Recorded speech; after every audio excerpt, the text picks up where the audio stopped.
Many people imagine the oldest weapon to be a simple wooden club, but I strongly disagree.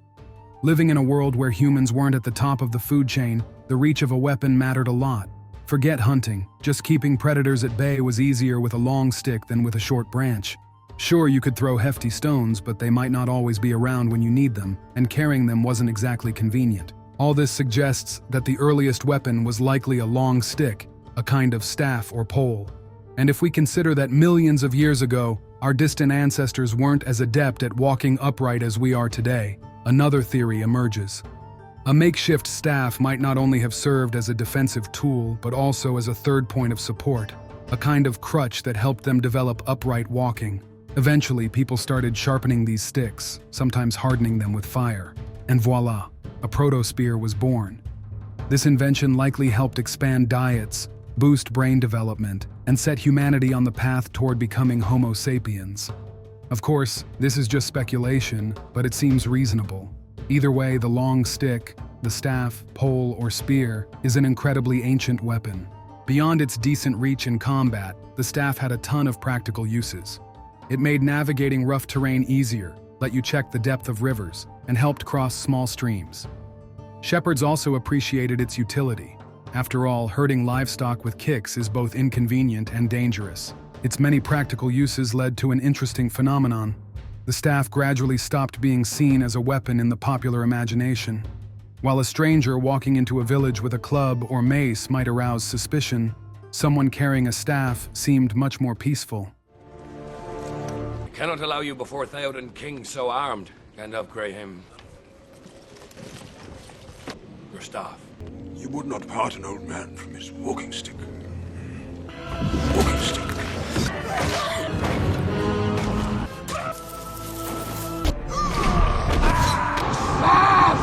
Walking stick.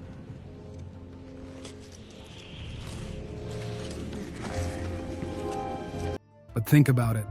If a fight broke out, a hefty long stick could be way more dangerous than a short club. And unlike other weapons, it wasn't dead weight. It was always in motion, always in hand. Sure, weapons don't kill people. People do. Still, every object carries a set of associations in our minds. In this sense, the staff is like a wolf in sheep's clothing. A staff, depending on its size, can easily break bones or cause serious injuries, yet it's mostly seen as a helpful tool. In medieval times, it was used both in the West and the East. If you've ever read an English ballad about Robin Hood, you've probably seen him spar with Little John using staves. That wasn't just for fun. England's quarterstaff was a traditional weapon of free peasants, known as yeomen, who also formed the ranks of the famous English longbowmen. Despite the name, quarterstaffs ranged from shorter versions to those over 2 meters long. The name might come from the grip technique, hands spaced at quarter lengths, or from the fact that they were made from a quarter of a tree trunk. Historically, staves usually matched their owner's height, or exceeded it by up to half a meter, though there were exceptions. They were typically 3 to 4 centimeters thick, about the size of a modern shovel handle. Don't underestimate their strength, though. Wood varies greatly. While pine might snap easily, hardwoods like oak, hornbeam, beech, or ash, which were commonly used for staffs, are incredibly tough. I even remember someone in the early 2000s using a 2-meter staff to deflect blows from a massive two-handed sword weighing over 4 kilograms, and often counterattacking effectively thanks to the staff's superior reach. Besides England's yeomen, staves were also associated with clergy and nobility in Europe. For instance, take Ivan the Terrible, the infamous Russian Tsar, who supposedly had 3 staves.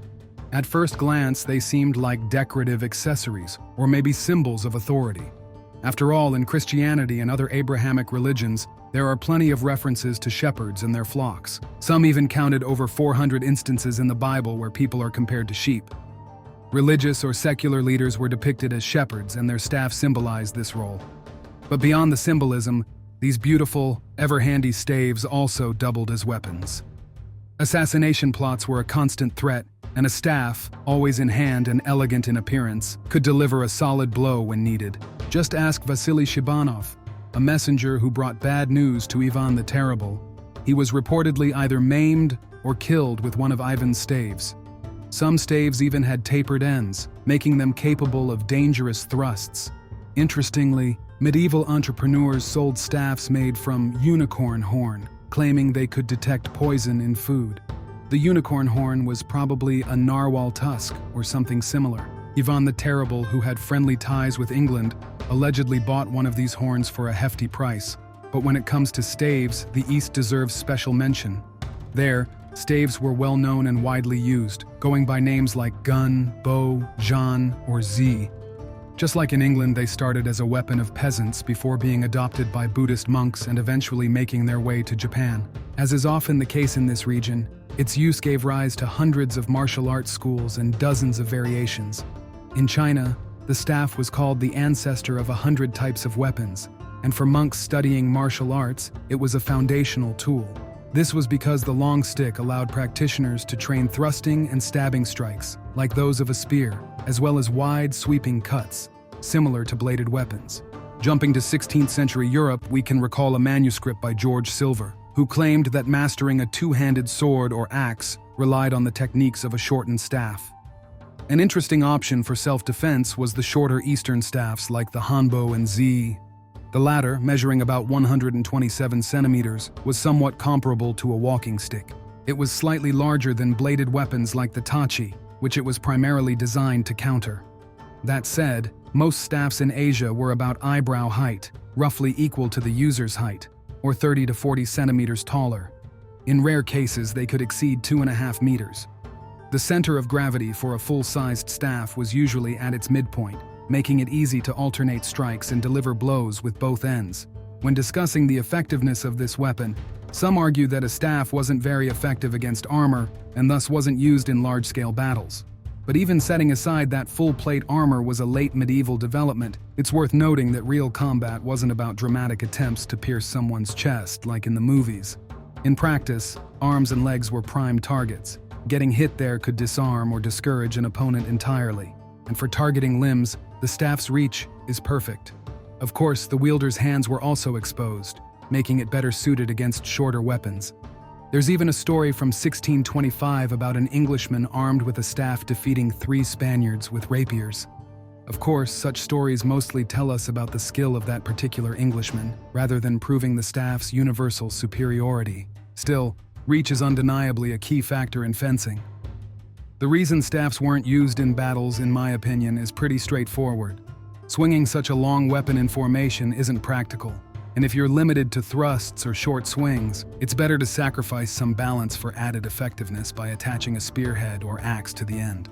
But even as a simple stick, the staff could be one of the most devastating melee weapons. And no, I'm not talking about hurling fireballs or conjuring magical effects like in video games. As the Russians say, there's no defense against a crowbar. And technically, a crowbar is just a type of staff.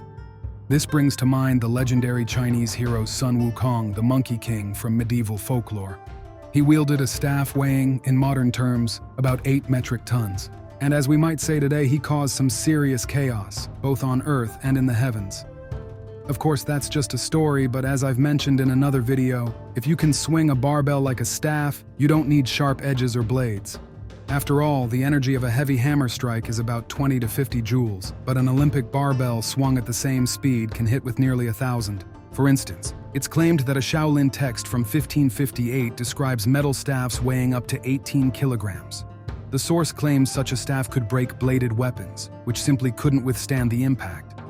While that number sounds questionable, most modern construction crowbars weigh under 7 kilograms, it's entirely plausible that heavy staffs made of or reinforced with metal existed. The destructive power of such a weapon, however, entirely depends on the user's strength. If you're strong enough, you could always pick a heavier staff. But even a long wooden or bamboo stick was often more than sufficient to inflict serious damage. Historically, there wasn't a push to make weapons heavier. Increasing strike energy is far more effective through speed rather than weight. All in all, the staff is a simple yet highly effective tool for self-defense and a fascinating reflection of human psychology. Add a few extra features to something and suddenly it doesn't look so scary anymore. Take a mace or a club, they're banned as deadly weapons. But a hammer or a walking stick, those are totally safe. The humble staff, in my opinion, teaches us an important lesson. It's not the object but us who decide whether something is a weapon or a tool. Ultimately, it's ideas and motives that do the killing. not the wood or metal they're made of.